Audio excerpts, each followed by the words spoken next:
Bum bum bum bum bum bum bum bum bum bum bum bum. The Peter Dislike Show. Bum bum bum bum bum bum bum.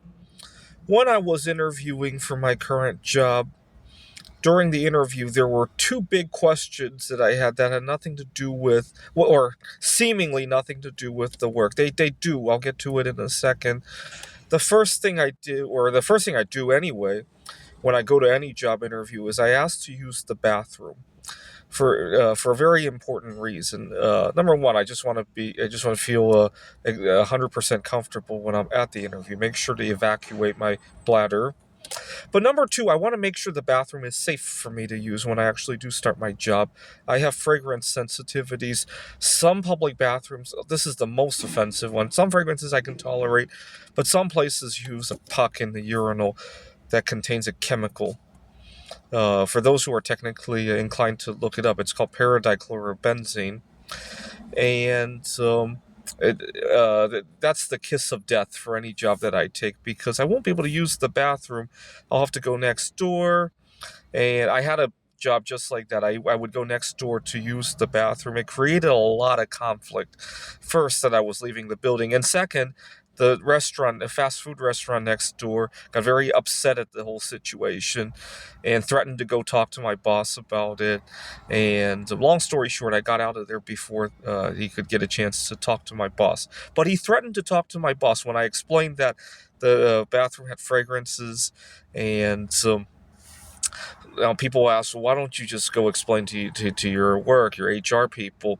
Well, here's the thing. Not everybody is educated enough about this stuff, right? I've had places where I had a favorite grocery store that had a cafeteria. I used to hang out there a lot, and they started using the paradichlorobenzene in the bathroom. And when I explained that, I'm sensitive to it, and a lot of people are, and it's not exactly healthy for everybody else who isn't, the guy explained to me that it was kind of required now to use it because of the COVID situation. I don't know where he got that information. I tried to look it up. It does. I don't think it does anything to kill COVID virus, and certainly no government agency is requiring. Maybe their corporate policy might require it, but the guy was badly misinformed. Now, this is a cafeteria that I have a choice whether or not I want to use, so I didn't really push it very far. But it just goes to show you how badly the public can be misinformed about some of these things, right? So, anyways, and I make it a rule now every job interview. Oh, hello, my name is Andrew. By the way, can I use the bathroom real quick before we begin?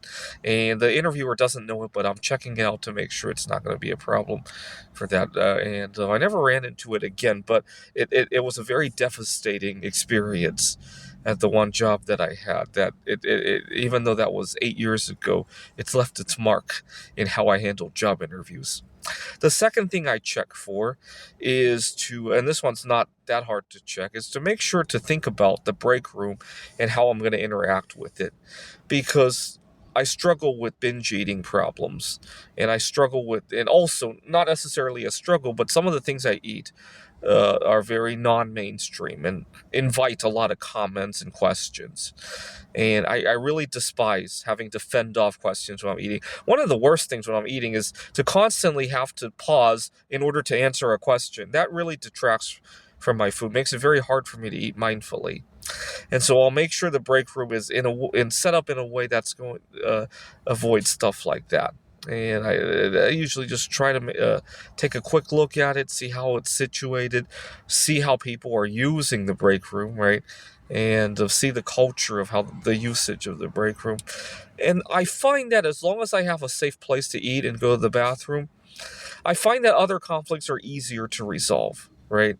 If I'm constantly having to fend off my food choices, constantly not being able to eat the way that I want to, right?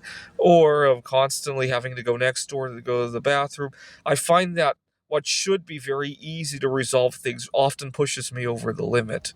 And just my own experience, I find that as long as my core biological needs are taken care of, other things I can problem solve, right? Other things might not go right, but at least I can problem solve. Anyway, It just goes to show that everybody you gotta understand what every workplace is going to have conflicts, right? You're going to disagree on how to do something. You're going to disagree about how work gets done. You're going to disagree about scheduling. That's everywhere. What's not everywhere is the background stress, right? If you're already worried about your biological functions, and that's a big part of stress that you come in with every day, regardless of scheduling, regardless of what work comes, the day when scheduling conflicts and then how work gets done comes, it's going to add on top of that and push you over the limit, right? This is the Peter Dislike Show.